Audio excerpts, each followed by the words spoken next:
Hi, Hideyomi-san. How you doing, buddy? Konnichiwa, konbanwa. Hope you're good. Yeah, Hideyomi, it's Zane here.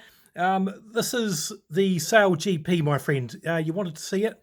This is the best I can do, Hideyomi. They won't let you play TV3 outside of New Zealand, unfortunately. So what I have to do is record it on my phone, off my monitor. So we're going to do that now.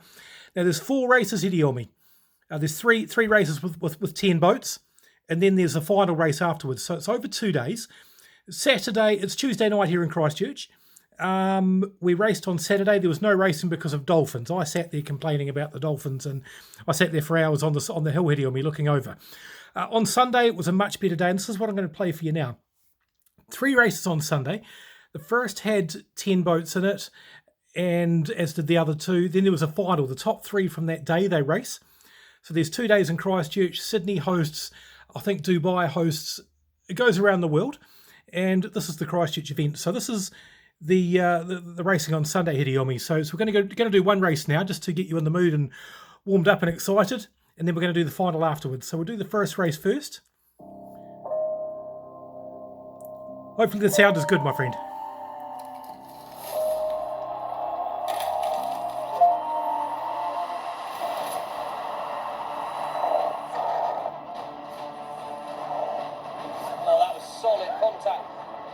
Welcome to Event 9 of Season 4 and the ITM New Zealand Sail Grand Prix.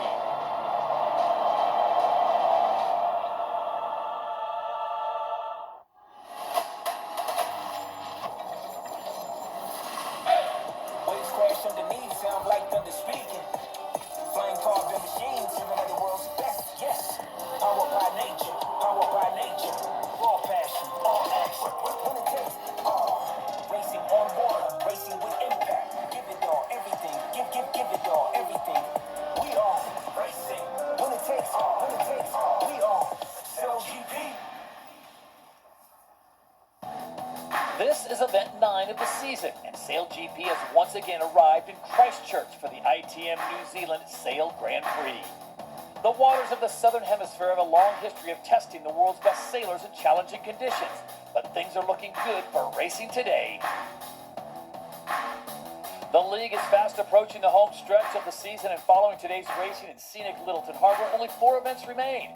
With massive crowds and excellent conditions anticipated for today, the pressure will be on the 10 international teams that are in the hunt for the event title here in Christchurch. The Kiwis will most certainly be looking to defend home waters and keep pace with the winners of last event, Australia.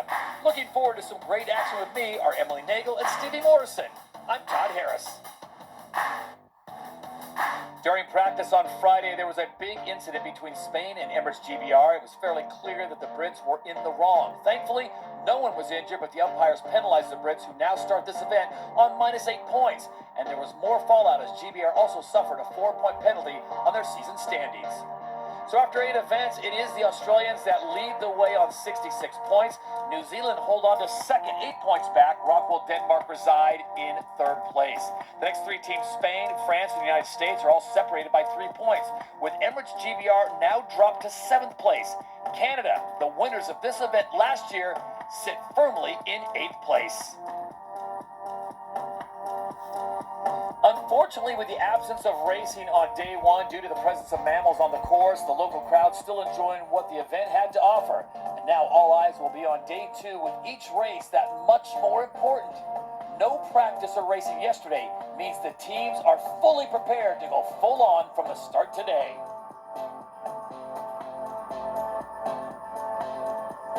We are now working on a slightly revised schedule. We will have 3 full fleet races, and then we will go to the event final, where only the top 3 teams on points will compete. Sail GP awards 10 points for the win, all the way down to 1 point for last place. Before we go racing, Stevie Morrison has a preview of today's course. The teams need to be behind the line as the clock counts down to 0. It's then a speed race to mark 1. After the first mark, the course opens up tactically. At the gates, the boats can turn left or right. There's no Genesis Island this time, but there is an obstacle with those channel markers forming a boundary that the teams must avoid. The F50s are only fast when they sail at angle to the wind. So tactically, the course opens up. They can choose their own path trying to find the fastest way around. It's a steadier breeze today, so it's going to be a boat speed race. It's about accuracy of setups, driving the boat hard to finish first in front of the fans. Well, this is maybe the largest ticketed event in Sail GP history as the fans continue to make their way to the prime viewing positions here in Littleton Harbor. And we are just about set to go racing under 3 minutes away. We now check in with the fourth member of our broadcast team. She's an Olympic silver medalist as we take a look at all 10 boats out on the water as they are ready to go. We check in now with Lisa Darmanin.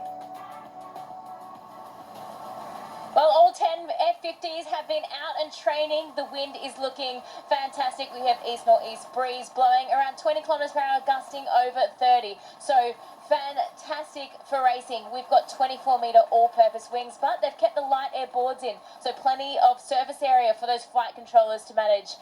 In practice, it has been quite interesting. Some of the newer teams struggling with all that extra lift, but it should be a ripper day out here. Absolutely fantastic. I know all the sailors are keen to get racing. They've had awesome amount of training, and it's going to be an amazing day of racing here in New Zealand. Coming up on 2 minutes to go before the start of the first of 3 fleet races scheduled, and then we will have the event. Final race management firmly in control, and they are monitoring all the conditions across the board. So, Emily, with that configuration that we talked about, with this weather, what does this look like out on the water for the 10 teams? Yeah, so as Lisa mentioned, this is kind of top end of the range of the light air boards. And because they have such a big surface area, there should be no issues for the teams about getting up on the foils, but it will be an issue kind of keeping that control.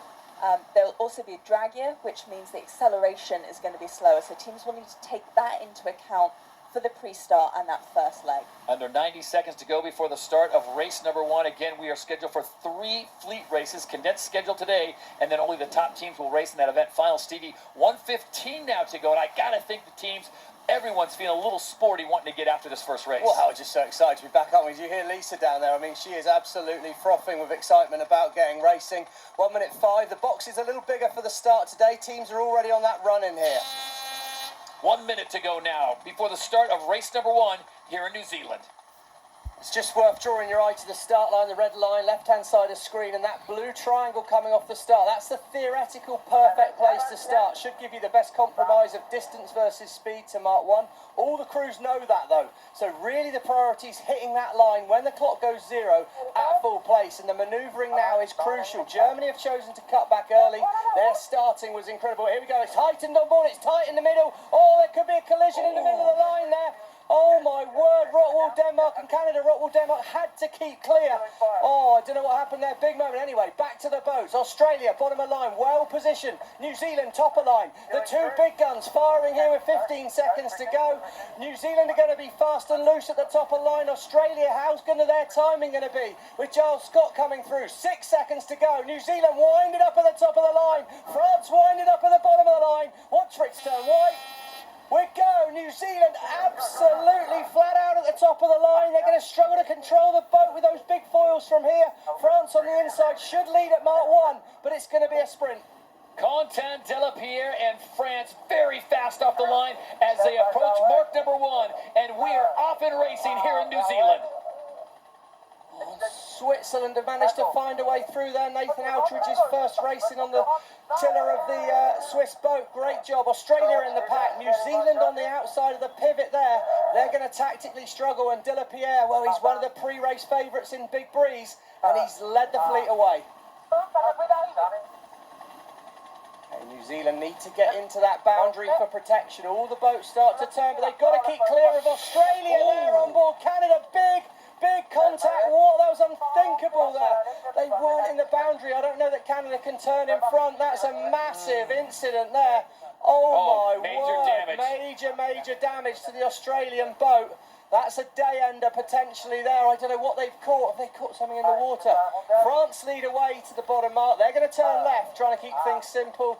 Great Britain turn back on the right of way here. France, Switzerland, New Zealand up to 4th. So we've got confirmation that the Australian team hit that mark. That's what we saw turned upside down underneath the boat. So the safety crew on the scene, they'll attend to Australia. Remember, they are the overall leaders on the season with an 8-point lead over New Zealand. But right now, in race number 1, it is France, Switzerland, Emirates GBR, and New Zealand, your top 4. It's a big moment there because really Canada had to keep clear of Australia, and Canada have turned at the mark. They're slow. Oh, it's a big, big incident. We're going to have to get the umpire's take on that because that seemed a busy, busy moment. But the most important fact right now is France out in front, and they're going to try and sail this course as simple as possible.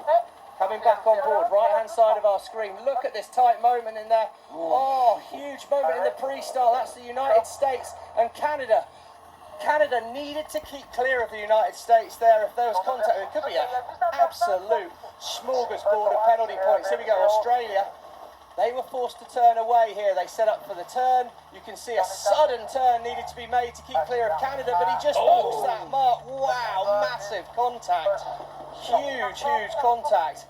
We're going to see if we can get the Rouge back racing. We'll hear more from them soon, but I think they just, you see here, Canada turn away from New Zealand, but they turn straight into Australia, and Australia have the right of way. That's an unbelievable moment. Unbelievable for the Aussies. A lot of drama to unpack on the first 2 legs of the first race here on Super Sunday. So back to live racing action. We are on leg 3 of 7. It is still Quentin Delapierre and the French out in front. Stevie, amidst all the people talking about this race and the conditions, the experts really seem to favor France in these very tricky conditions with this heavy wind. We've seen it before. Their manoeuvres, especially in this breeze, are second to none. We see them entering all their manoeuvres with one of the highest entry speeds and also a very high rate of turn, which means they're losing that minimum amount of distance every time they change direction. And more importantly, Emily, they are only 7 points out of that third and final spot on the podium for the overall. Denmark currently holds it down with 52 points. The French sitting on 45 points, 3 back of Spain, who sit in 4th. Yeah, it's definitely a very tight leaderboard at the moment, especially now that we've had more incidents today. There are going to be more penalty points on that board, which is definitely going to mix things up. That could be a blessing in disguise as well for Great Britain, who obviously already have -8 points, but if you've got more teams getting penalty points, it kind of helps them a little bit there. Game changer, though, Stevie, for the Australians, and I don't know how they just obviously didn't see that, or is that just in their blind spot? Well, yeah, I think just to clarify what happened there, that the Canadians and New Zealand had got into the protection from the boundary zone. They were entitled to turn, despite turning onto what would traditionally be not the right of way. They turned. Australia had to keep them room on the boundary, so it is Australia's problem that it happened. And yeah, they're going to have a big job getting back in the race. But yeah, no foul Canada, no foul New Zealand in that situation, just to clear it up.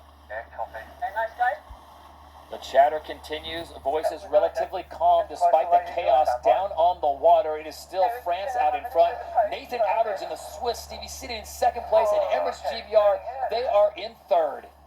It was really interesting just there where we saw them drop the board and we saw the bow of Emirates GBR just dip down and kiss the water, and heard on board them just go, whoa!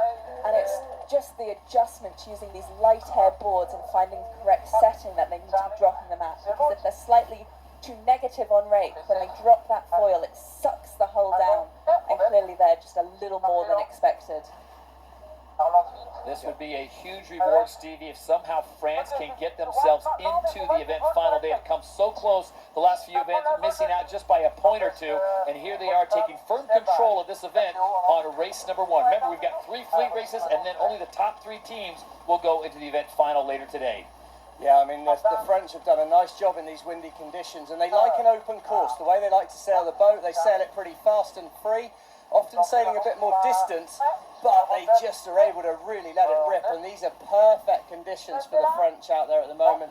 They're trying to minimise those manoeuvres now, and they're also tending to stay offshore a little bit. There's slightly clearer wind away from the shore, and the French are making the most of sailing in more wind. The French nearly picture perfect from the get-go, and they are pulling away from the rest of the fleet. We go down to the water. Lisa, what can you see, and did you have a good view of what happened with Australia and Canada? Yeah, I was actually sitting right on the boundary and saw it all happen. I mean, these marks, they're dark blue, they're hard to see, and it gets super congested after mark one. Everyone's trying to execute that first jibe with boundary protection or not. So, you know, I'm surprised there aren't more incidents on that turn normally, and that was a massive impact. They're just dropping their jib now and backing off that mark. But yeah, real impact on that team, and they're going to be gutted because these are really their conditions, and to watch everyone else be able to sail around like this, it'll be really tough for them. But France are just showing us how it's done out here in New Zealand. They're pushing every moment, but they've split the course with France and coming head to head now. And this really changes the dynamic, Stevie and Emily, because Australia is the overall leader after 8 points. But Stevie, you said this could be an event changer for them. They could be done for the day. We saw Emirates GBR get the 8 points docked for the collision on practice day, so it takes them out of it. So really, we're looking at 8 teams battling for 3 spots at the end of the day. Yeah, I mean, it's you know, the Australians are possibly the only boat in the fleet that can afford a mistake like this. They've got that much of a season lead at the moment, but right out there on the course at the moment, we can see New Zealand are managing to really find the fastest route around this course. They're closing down on the French. They were way back in the pack. They're tending to sail on their own. They're trying to keep their own space, stay out of phase with the other boats would be a priority. And when they next turn the boat here, ladder lines show we're nearly level. When they come back together with the French, they'll have the right of way. Good chance for the Kiwis to take the lead right now. Yeah, and I can tell you at the moment, the Kiwis have been averaging 57 kilometres an hour of speed around this course, while the French second fastest at 56. And check this out. If you look at the overall season standings, if New Zealand would go on to win this event, get the 10 points, that would take them to 68 points. The Australians would get 1 point for being here. That would put them at 67. That's an early F, mate. That's an early F. I'm just saying. Yeah, there's a lead change there. Big gains by the New Zealand crew. They're very much in phase with the wind shifts here. They're minimising distance on this upwind leg well, and yeah, generally got better boat speed. They're well set for gate 5. They're probably going to need to do one more manoeuvre. They'll turn right. France have the right of way as we come into gate 5, but the Kiwis look like they're far enough ahead at the moment. Very impressive performance here from the Kiwis, who also had the least amount of training time at the start of the day today, as they got a little bit of foil damage when they were on their way out to the racecourse. All sorted before the race started, but here we go, tight moment here. France have got it wound up. Look at the speed, 62 kilometres an hour. New Zealand have to keep clear. They choose to dip behind. It's going to be neck and neck at this final turn downwind mark here. Right of way at the moment with France in the lead. New Zealand second. There's nothing in that. Great speeds there as New Zealand touches 80 kilometers an hour, and they split the course, so now it is all on. Who will take the win in race number 1? Gate 5 is complete, and the French now going back and forth with the lead with the Kiwis.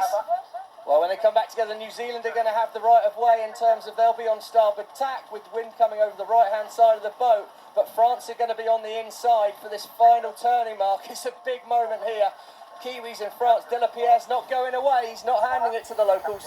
Leg 6 of 7 on race number 1.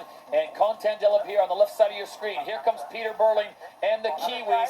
And this will be a tight crossing, as Stevie pointed out, the Kiwis having the right of way. Yeah, that was a sensible, that's a wise head on young shoulders, Delapierre there, I think. He thought about pushing it inside the Kiwis, but a second in this first race is a solid start. Don't get yourself into an incident where you risk losing more places. Kiwis nailed it. There was no mistake on board that New Zealand boat down there. If they don't make a mistake, you just got to continue to make the next right decision. And Delapierre, that was a wise move. Look at the fans, they're going to be loving that. The black foils bring it home now. It's final 100, 200 meters to go as they will cross the line. The first race of the ITM New Zealand Sail Grand Prix in Christchurch goes the way of the home team. The black foils get the win in race 1. France with a very impressive race. They check in second place, so that's 10 points and 9 points going to the Kiwis and the French. Spain will finish in third, and that's huge. It's a good work by Spain. Great Britain, good result for Giles Scott. But I tell you what, that was an ominous performance by the Black Foils, because that was not a great start. They hit the line well, but they were a bit out of position, being at the top of the line on the outside of the wheel, coming downwind. And they just sailed the whole way back through the fleet. It was really dominant display by the Black Foils there. Phil Robertson and the Canadians involved in a lot of drama there on that first race. They come through in 5th place, and it looks like Germany will hold on to 6th.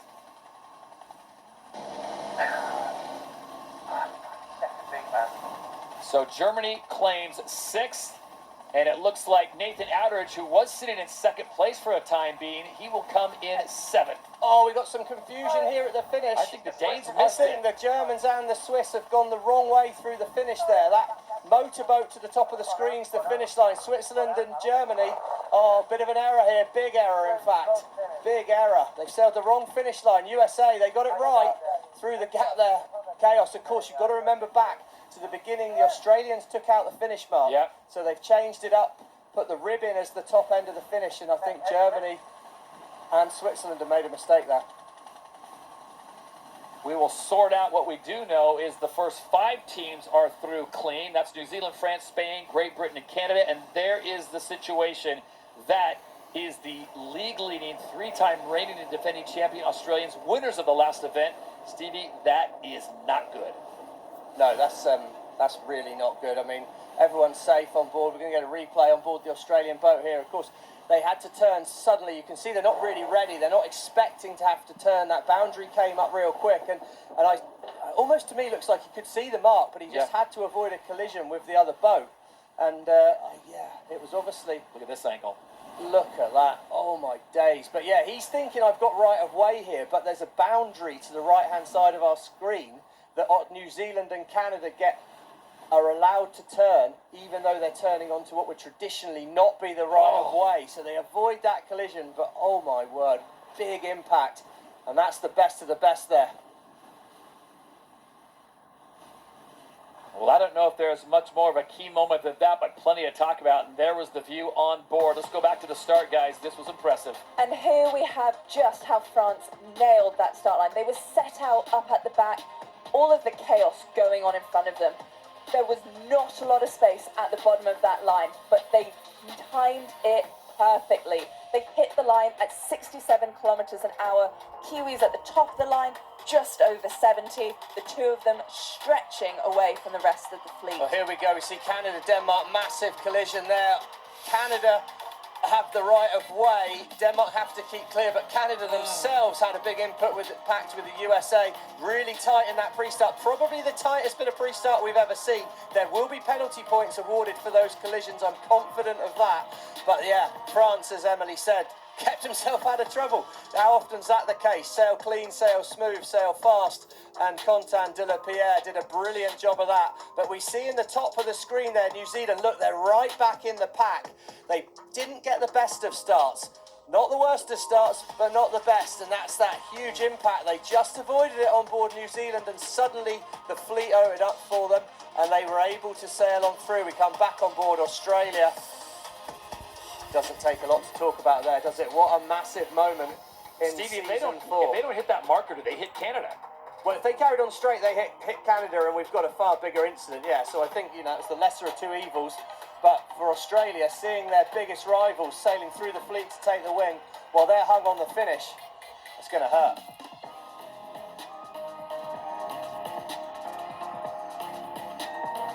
Great result for the Black Foils as the Kiwis win race number 1 here at the ITM New Zealand Sail Grand Prix. Christchurch giving the fans a great reason to celebrate on Super Sunday. Yeah, Black Foils indeed. France, who led much of that race, they finished in second. We know that for sure. A little bit of confusion at the finish line because that finish marker was taken out by the Australians after one lead. So it's New Zealand, France, Spain, Great Britain, and Canada that are in safely in the top 5, and we'll have to sort out how they finished after that.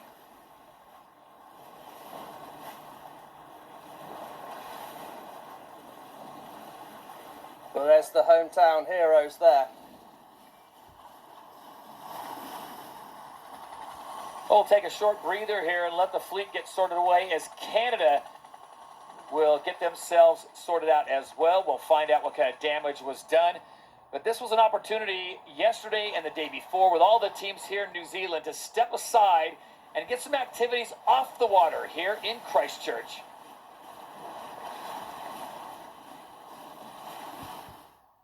All types of activities to keep you entertained once you come off the water in New Zealand. And the question is, do sailing skills translate to the land? Our course today is going to be from 4 right in front of us here with the orange windsock there. Just give it a little bit of loosening down there because that's where you might end up on the electric fence. The line is just where the checkered flag and the Sale GP. Okay, very good.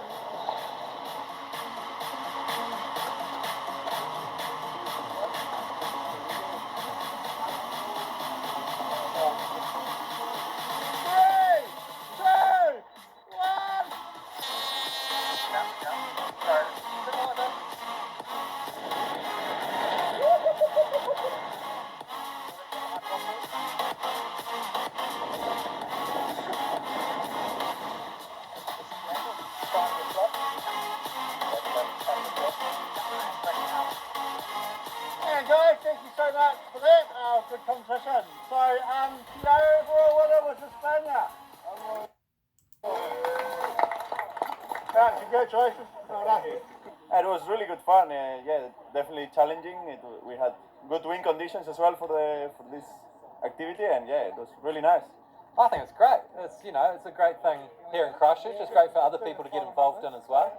Sale GP for this city is amazing. It's just so fantastic for everybody, and to be part of it is just hugely special for us. So those skills on the water do translate onto land as the crowds continue to get themselves the best position. We've got 2 more fleet races still to come, and then it will be on to the event final here in Christchurch, but a lot of drama on race number 1.